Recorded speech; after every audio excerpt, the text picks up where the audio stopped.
s'amuser à coller ces petites gommettes dans ta tête. Ok.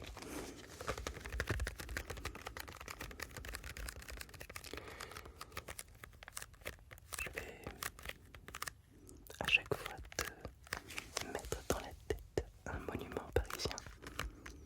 On pourrait même imaginer qu'on va le coller sur le visage et essayer de te raconter des petites histoires en même temps que je vais te détendre. Toujours une manière différente de transmettre le savoir et la détente, bien sûr, avec bienveillance. J'espère que tout va bien pour toi. Alors pour commencer, je vais te montrer mon petit goûter que j'ai prévu entre deux vidéos. Si tu es pas loin de Paris ou que tu habites proche de Paris, je te recommande à tout prix de tester les pâtisseries de Christophe Louis. Il est très très connu pour ses panettones.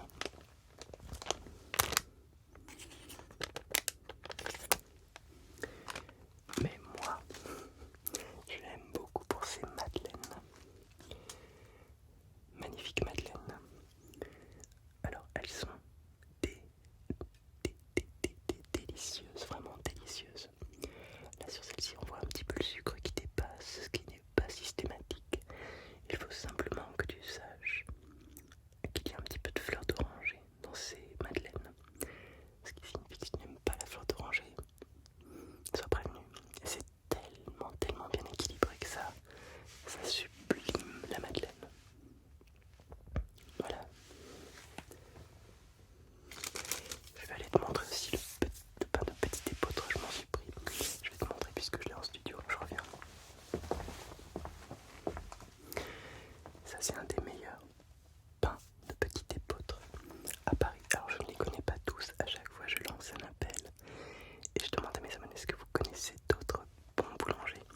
Le petit épeautre c'est une céréale beaucoup plus petite que le blé.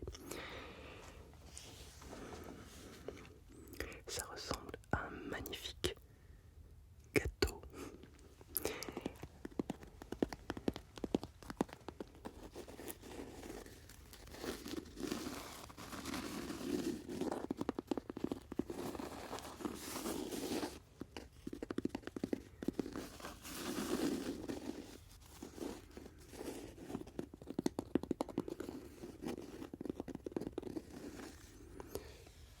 Alors le petit épeautre, c'est un pain souvent très compact. Donc les personnes qui aiment manger le pain très moelleux, la mie de pain bien blanche, c'est pas forcément le type de pain que tu vas aimer. Mais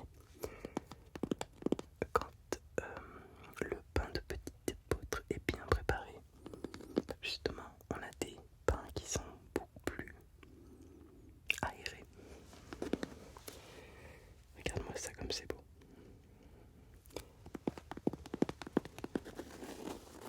Voilà.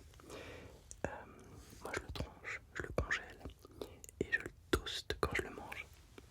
Délicieux, mais vraiment délicieux. Ça se garde super longtemps sans que tu le congèles. C'est un vrai bonheur. Voilà, c'est dit. Cette petite parenthèse gustative étant terminée,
sur toi, d'accord, sur ta tête.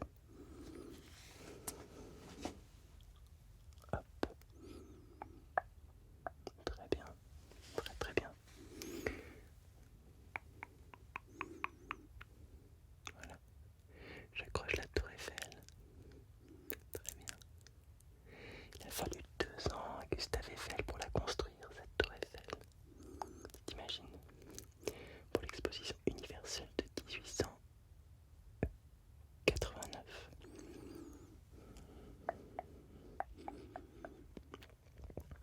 Elle célébrait le centenaire de la Révolution française. Le centenaire, t'imagines? On a largement passé le bicentenaire. C'est bien évidemment devenu le symbole de la capitale. Initialement, on la nommait la tour 300 mètres. La tour de 300 mètres. Et aujourd'hui, la tour Eiffel. Magnifique, vraiment magnifique. C'est d'ailleurs le logo aussi de ma chaîne YouTube. Très symbolique.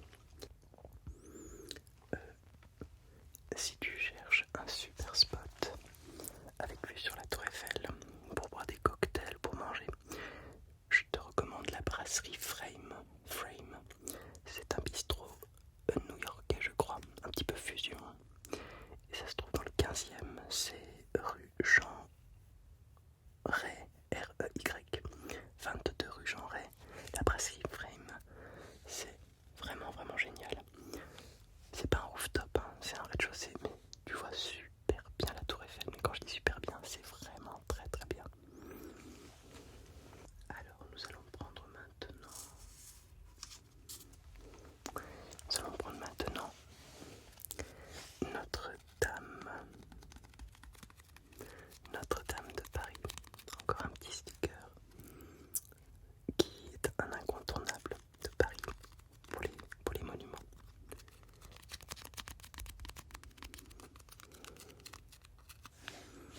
Alors attention, on va le coller également.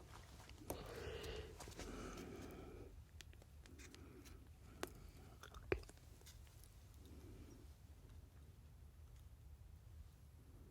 Okay. Voilà, très très bien.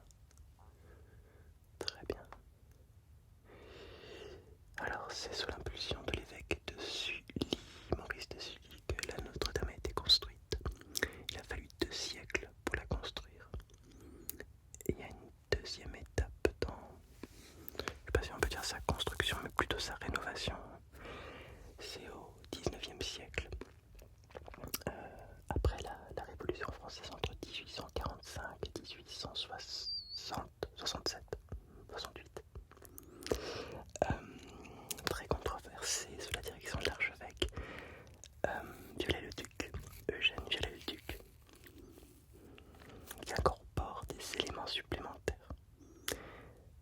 Et du coup, moi je trouve que c'est absolument réussi. C'est pour ça que pour la rénovation de Notre-Dame, on avait envie d'un aspect novateur, puisque Viollet-le-Duc avait lui-même ajouté des éléments sur Notre-Dame. Je sais pas si j'ai un petit conseil au niveau resto à te donner vers la Notre-Dame. Ce qui me vient spontanément, ce sont les glaces Bertillon. Tu vas en direction de l'île de la Cité, tu longes Notre-Dame, tu passes le petit pont et tu vas tomber sur les glaces Bertillon. Je te recommande, si tu aimes le cassis, le sorbet cassis de chez Bertillon, c'est le meilleur que j'ai jamais mangé. Allez, on continue. Alors, puisqu'on est dans les monuments, parlons un petit peu du Sacré-Cœur. On va le coller aussi.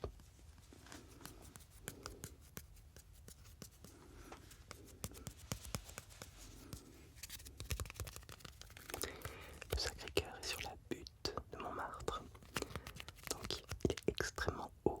C'est un édifice religieux dont la construction a mis un certain temps. Et on va le mettre sur ta tête aussi.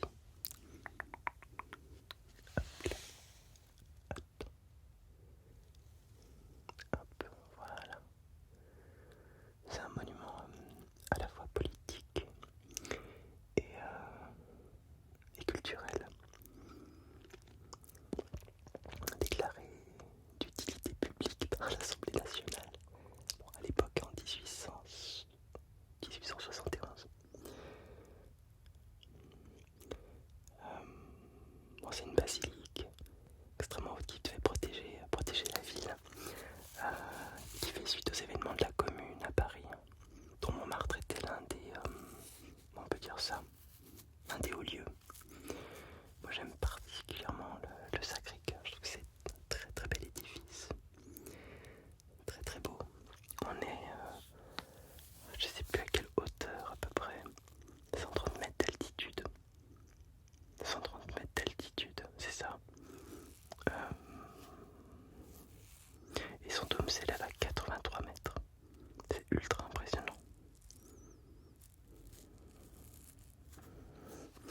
Alors, je vais te lire un petit extrait de ce qui se dit sur la façade, parce que je trouve ça tellement déclencheur.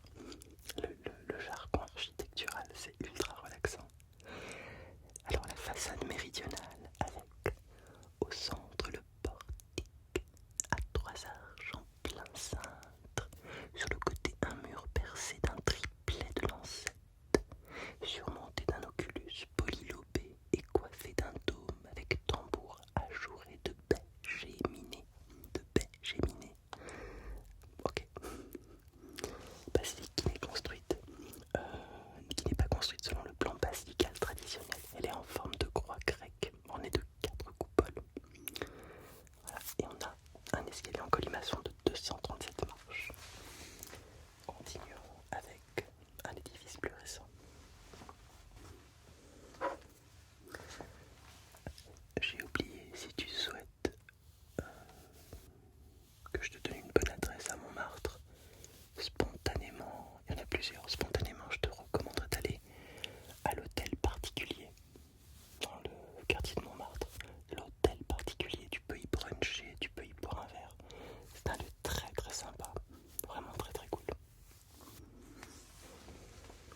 Ah, ça c'est un monument que j'aime particulièrement, qui a été très très très controversé, mais alors vraiment très très très controversé. La pyramide du Louvre, la pyramide de verre, réalisée et conçue par l'artiste sino-américain, donc chinois et américain, Yao-Ming Pei, qui est décédé il n'y a pas si longtemps. C'est une coupole qui pèse 200 tonnes, c'est de l'acier, c'est du verre. Et on voit concrètement qu'elle représente les collections égyptiennes. Ça a fait énormément controverse quand le projet a été proposé en 1983. Ça a été inauguré en 1988 par le président de l'époque, François Mitterrand.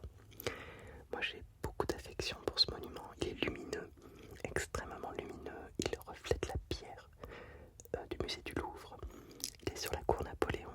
Il fait un puits de lumière avec cette cour souterraine. Et mon premier court-métrage a été tourné sous la grande pyramide de verre de Yao-Ming Pei. Grande fierté, grand souvenir, ça c'est vraiment des choses que j'aime, dont j'aime me souvenir vraiment. Alors collons la grande pyramide de verre de Yao-Ming Pei dans ta tête. Attends. Voilà la pyramide de verre. Je vais enregistrer le son de mes pas, non pas par narcissisme aucun, simplement pour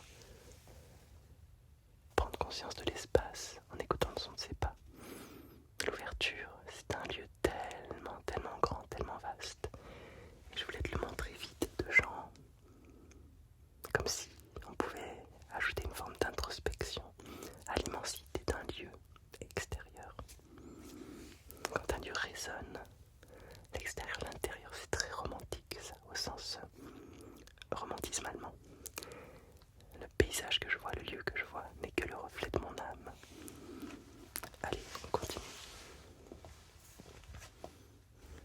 Alors, si je devais te recommander un lieu sympa à proximité de la grande pyramide de verre, alors ça coûte un petit peu cher, mais il y a le café Marly. T'as une très très bonne vue, très belle vue sur la tour, sur la grande pyramide.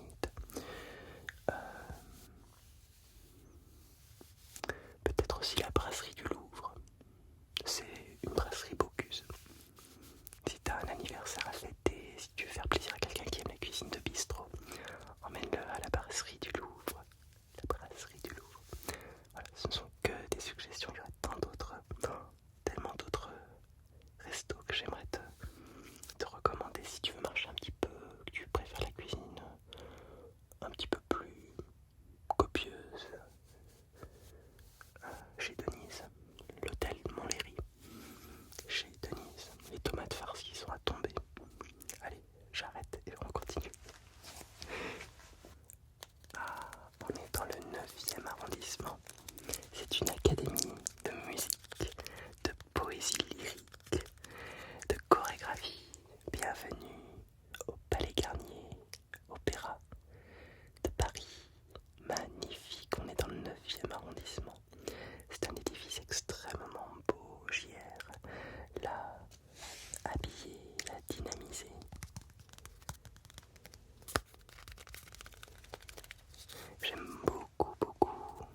un ballet, un opéra, à l'Opéra Garnier. C'est vraiment sublime. Très très bel endroit. Il y a plein d'anecdotes. Plein d'artistes se sont emparés aussi de l'Opéra Garnier pour leurs vidéoclips. Je pense à Rammstein, Madonna, il y en a plein, il y en a vraiment plein.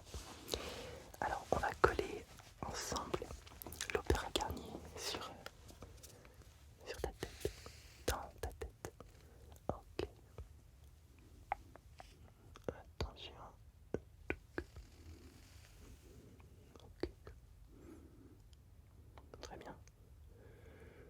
Alors qu'est-ce que je pourrais te recommander? Place de l'Opéra. Place de l'Opéra.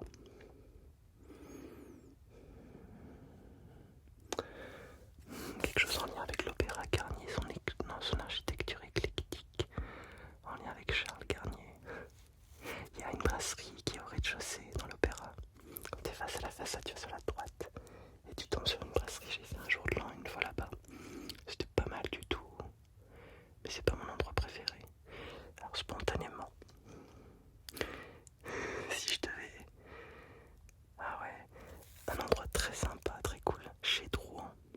Chez Drouin, c'est pas très loin de l'Opéra. À Paris, c'est un resto un peu classe, mais très chargé d'histoire. C'est là que le prix Goncourt est nommé. Sinon, il y a la rue Sainte-Anne pour les petits ramen, c'est très sympa. Les mochis, c'est bon aussi. Alors vraiment, c'est un édifice très, très, très beau.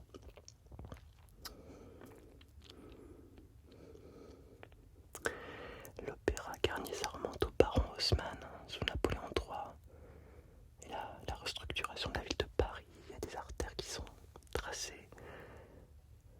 Une construction qui a coûté beaucoup, beaucoup d'argent à la ville de Paris au début de la Troisième République.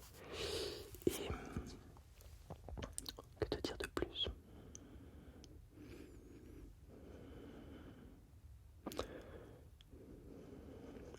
Oui, on l'appelait l'Opéra de Paris jusqu'en 1989. Et quand l'Opéra Bastille a été inauguré en 1989, sous la présidence de François Mitterrand, bien on l'a appelé l'Opéra Garnier. Alors, qu'est-ce qu'on va prendre maintenant? Ah, l'obélisque de Luxor, place de la Concorde. Alors, contrairement à une idée reçue, cet obélisque n'a pas été volé par la France.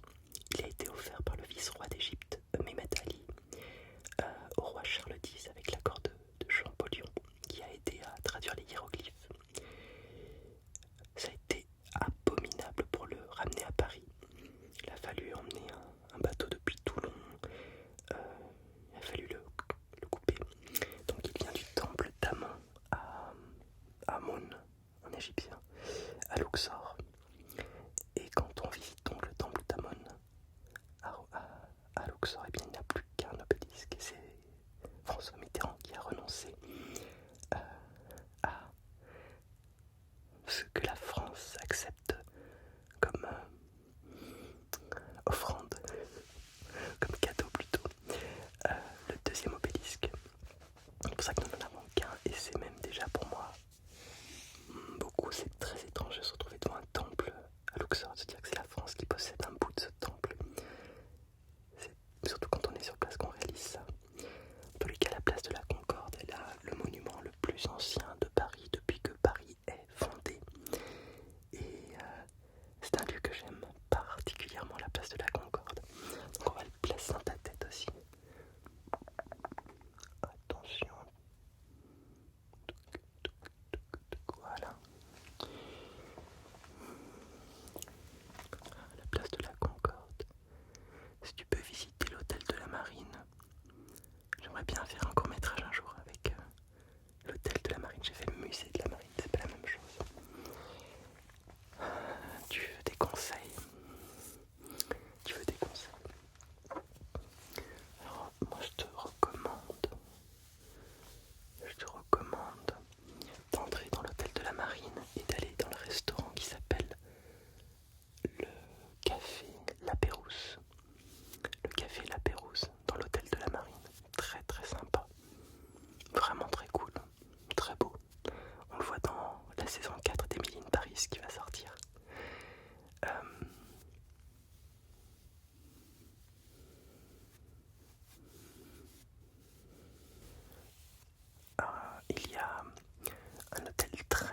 luxueux qui s'appelle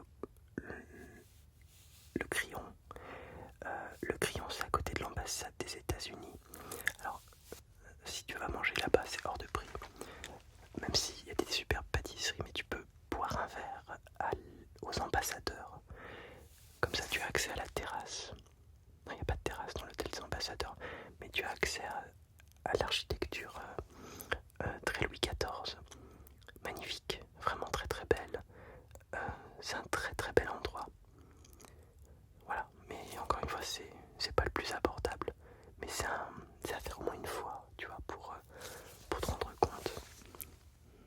Pour entrer dans un lieu prestigieux comme ça. Évidemment, il y a Cédric Grolet qui est pas très loin de la place de la Concorde. Allez, on continue. Et si on faisait un petit voyage sur la Seine. Alors attention, on va pas se baigner dans la Seine. On a tous vu que c'était pas recommandable. Mais on peut prendre un petit bateau-bus, une croisière sur la Seine. Alors il y a une manière de se balader avec un petit bateau-bus, c'est super sympa. Il y a des manières très luxueuses aussi, des croisières resto en amoureux, avec son amoureuse ou son amoureux, c'est très très sympa.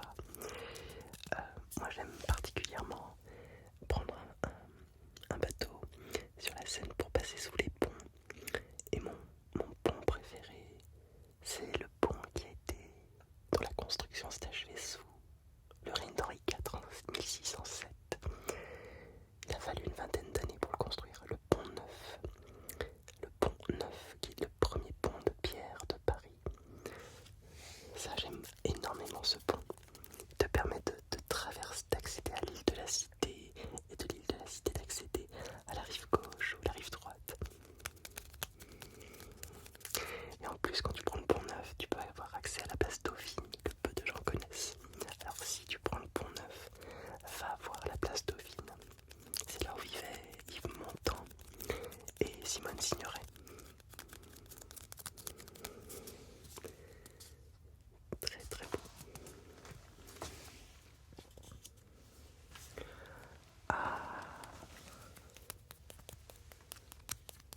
La tradition